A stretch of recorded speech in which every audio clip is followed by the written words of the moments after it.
The room is quiet in a way that feels louder than noise. Morning light slips through the curtains, landing on a kitchen that has fed millions. But today, nothing is cooking. A coffee mug sits untouched. A phone buzzes once, then stops.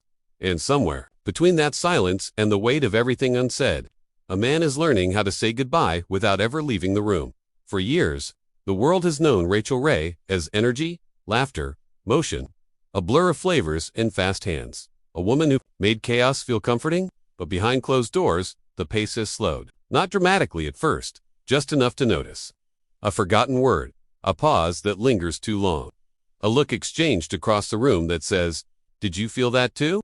And then comes the moment no one prepares you for, the diagnosis that doesn't just name an illness, but redraws the future.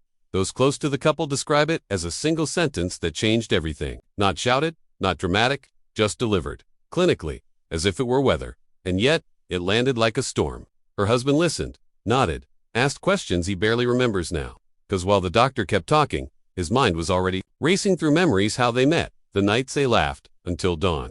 The way she fills a room without trying. In the days that followed, nothing looked different from the outside. The public appearances were still polished, the smiles still practiced. But at home, time bent. Every routine became precious. Every argument felt pointless. He began noticing the smallest things. The way she holds a spoon, the way she leans into his shoulder when she thinks no one's watching. He started writing notes to himself, not because he was forgetting, but because he was afraid he might. There's a moment friends talk about, a quiet one. Late at night, the house dark, except for the glow of the television playing something neither of them is really watching. She falls asleep mid-sentence. He doesn't move, not for hours. Because if he does, it makes the reality feel too real. And in that stillness, he realizes something terrifying and beautiful at the same time. Love doesn't get louder in crisis. It gets deeper. He never uses the word goodbye out loud. Not to her, not to anyone. Instead, he says things like, "We'll take it day by day, and we're lucky to have this moment." But inside, there's a private ritual happening. A slow letting go of the future he thought was guaranteed. The trip's not taken yet. The joke's not told yet. The old age they assumed would come naturally. And then there's her. Still cracking jokes. Still insisting on normalcy. Still reminding him to eat, to sleep, to breathe. Sometimes she catches him staring, memorizing her face like a photograph that might fade. She raise an eyebrow, smile, and say, "Hey, I'm still here." And for that moment, she is fully, powerfully, defiantly, the hardest part. He later confides to a friend, "Isn't the fear? It's the waiting. Waiting to know what changes next. Waiting to see how strong you can be before strength runs out. Waiting to find meaning in something that feels unfair." And in that waiting, he begins to understand that goodbye isn't a single moment.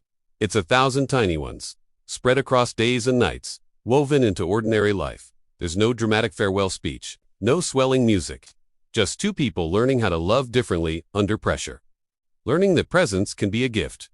That holding someone's hand can be an act of rebellion against the unknown. That even when a chapter feels like it's ending, the story doesn't stop, it just changes its rhythm. So what does it mean to say goodbye when the person you love is still right there? Is it surrender, or is it acceptance? Is it an ending, or a promise to show up anyway? And if tomorrow is uncertain, how much more fiercely should we love today? In the end, maybe this isn't a story about loss at all. Maybe it's about the courage to stay soft when life demands hardness. About choosing love, again and again, even when the future won't explain itself. And as the light fades in that quiet kitchen, one thing becomes clear. Goodbye isn't always about leaving. Sometimes it's about holding on with everything you have.